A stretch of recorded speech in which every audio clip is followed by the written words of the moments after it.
Comedian Michael McIntyre has just felt the burn of multicultural London being mugged outside of his kids' school.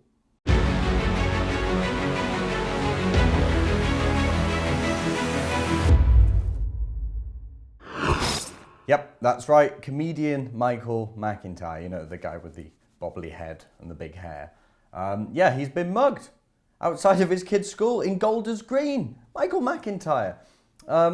He was mugged by moped thieves, which is the big trend these days. I've reported on this a few times about the moped crime in London. Mopeds are nicked from outskirts of London, like in Barking and Dagenham. Then the mopeds are used by criminals in the centre of London. They whiz past people, take phones, all that kind of stuff. A friend of mine actually was robbed by people on a moped. They stole his phone as he was standing on the street just texting. They stole his phone as they whizzed past and grabbed it.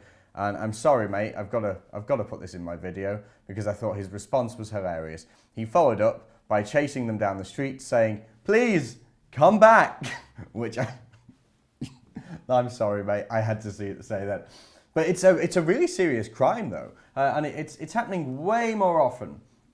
And where this happened to Michael McIntyre, he was actually in Golders Green, so he was waiting outside of his kids' school for them to leave school. He was waiting in the car, and moped thieves came past. They smashed his car windows with a hammer. They took his watch, and then they sped off, and that was that. And you know, it's a Golders Green. For that to happen in Golders Green, funnily enough, when I was looking to move to London recently, I moved down south from up north, and I was looking around London, and I thought maybe Golders Green might be a place. I'm always accused of being Jewish, so why not? And I also thought a Jewish area would be, I don't know, much safer, cleaner, nicer generally than a lot of the other ghettos in London. And no, apparently not. It seems that a lot of this stuff usually happens around the Hampstead area, but it seems to be growing in towards Golders Green. I mean, this stuff happens everywhere nowadays. A guy got killed and stabbed in Kensington the other day. You don't get much posher than that.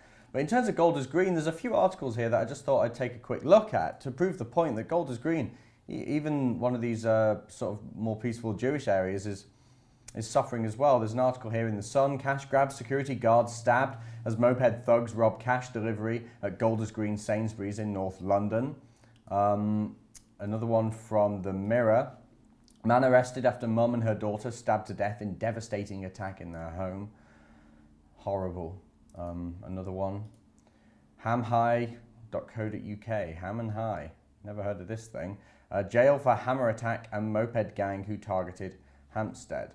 And this story is, in many of the attacks, the trio pounced on terrified victims in their own driveways and threatened them with hammers, a taser, gun and knives. They shattered the car windows before forcing them to hand over valuables such as designer watches, jewellery, cash and mobile phones worth thousands of pounds. The 12 robberies took place in Hampstead, Hampstead Garden suburb, Golders Green and St John's Wood. And that was in 2014.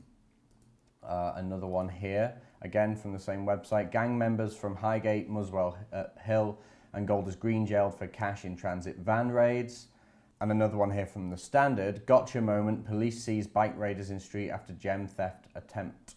This is the dramatic moment. Police foiled the latest smash and grab motorbike raid on a London jeweller's. And again, this was in Golders Green. What is happening to beautiful London? The big smoke, you know? I remember as a kid, I didn't go to London till very, very late. I think I was about 16, 17 when I first went. And I always had this vision in my head of what it was. I was very lucky to grow up in a very English town.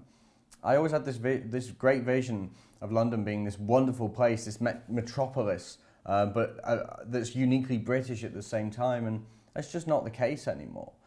I don't like going into London anymore because of this. British people shouldn't feel like this. I didn't move into central London because of this. I mean, the house prices are a factor as well. They are for everybody. I didn't fancy living in a broom cupboard, I'll say that. But I didn't want to move there because I didn't want to get stabbed. I don't want to live there. I certainly don't want to go in there any more than I need to because I don't want this to happen to me. I don't want it to happen to the people that I'm with, you know? It's a really terrible thing to see this happen to your own country's capital city. And Michael's wife, Kitty McIntyre, said there was no concern for her family's safety. This is the insanity of Londoners today. They see this brutality all around them and they keep their kids there and they stay and they say, no, it's fine, It's fine. I see no safety concerns here. Now, I don't know who committed this crime, but it's unquestionably true that this crime is happening in the more diverse areas of London, in the multicultural success stories of London. And by that I mean ghettos where people are living in these like depressing concrete slums. They're selling drugs instead of working and raising families. They're stealing phones on mopeds just to get by. It's a sad truth. This is all the more common, and it's always in these multicultural, depressing concrete slums. In 2012, mopeds were used in criminal activity 827 times. Last year, just last year, there was a reported 23,000 cases of crimes being committed with mopeds. Is this not an epidemic? Is this not an epidemic? Is this not a huge failure of our politicians? Is this not a huge failure of the people that are meant to ensure that London is a safe place to live? Is this not a failure of the people who are meant to ensure that London is not only a safe and functional sort of city, but they should be providing the very basics that people need to survive, and not just to survive, but to thrive. When London seems to be far more focused on international business, big business. Sorry, I know I sound like a socialist here, but the people of London should always be considered. And what I see, especially in policing, is that the people are being ignored. They blame it all on the Tory cuts. They blame it all on the Tories, and I know that's a factor. But when we see police officers walking around in high heels for publicity stunts, when we see 900 specialist hate crime officers working for the Metropolitan Police, you have to wonder, are the people of London, the little people of London, actually important to our political leaders? Do our political leaders really care? Or are they just happy being wined and dined and schmoozed by big business leaders and developers, and property developers in particular? I mean, obviously we know what the truth is here. But it's interesting here as well, the data that was obtained by the BBC found that over 40% of all moped crimes happened in Islington and Camden. And this just supports my point about this happening in the more diverse areas of the country. In 2015, young white people in Camden made up 43% of the population, making this an extremely multicultural area, especially by young people who are the ones committing crimes. And then in Islington in 2011, and this is data 7 years old now, it's almost a decade old. The new census will be coming out in just a few years. Residents that identified as white British, so native British people, fell from 57% in 2001 to 48% in 2011, 7 years ago. So imagine what that is now. These are two really diverse, multicultural success story parts of London, and 40% of the moped crime is happening here. It's also a factor, I'm sure, that there's a lot of people walking around these areas, but is that not true all over London? Here's the thing, I know it's offensive to say these things, and I know it's easily misconstrued. People can easily turn around at what I'm saying here and say he's a racist. He thinks these areas are committing more crime because there's fewer white people. But what I'm saying is the facts show there's a trend here. I'm not saying people are inherently more likely to commit crime because of their race. That's not what I'm saying. What I'm saying is when people become so divided through mass immigration, when areas become completely transformed, when people ghettoize and segregate, we get these concrete slums, filthy places where people have no pride in the area, there's no development in the area, nothing is looked after by the local council, the buildings are hideous. People have no pride. Not only do they have no pride, but they're taught that the native people of London hate them. What do you think happens when you're taught that the native people of the country you live in hate you? What do you think happens? Of course you're not going to be wanting to succeed because you're going to think everyone's working against you, so you go out and shoot someone instead. You go out and rob someone on a moped. You go out and rob Michael McIntyre, for God's sake. This is what's happening to this country. Michael McIntyre was just robbed. His window was smashed by a moped gang as he waited outside of his kid's school in Golders Green.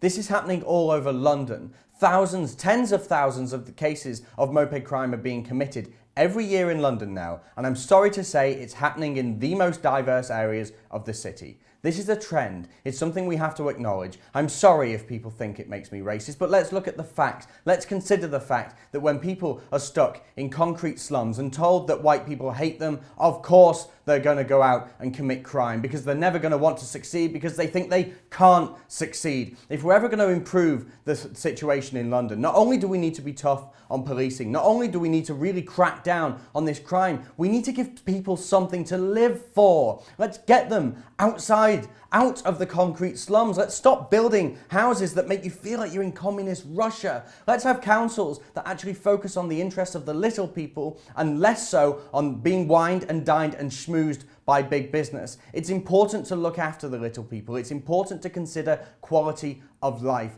Only when we create a place in London, only when we create a whole city of London where people have something to live for, where there's no segregation, where people stop ghettoizing and people are not taught that white people hate them, only then might we see a reduction in crime.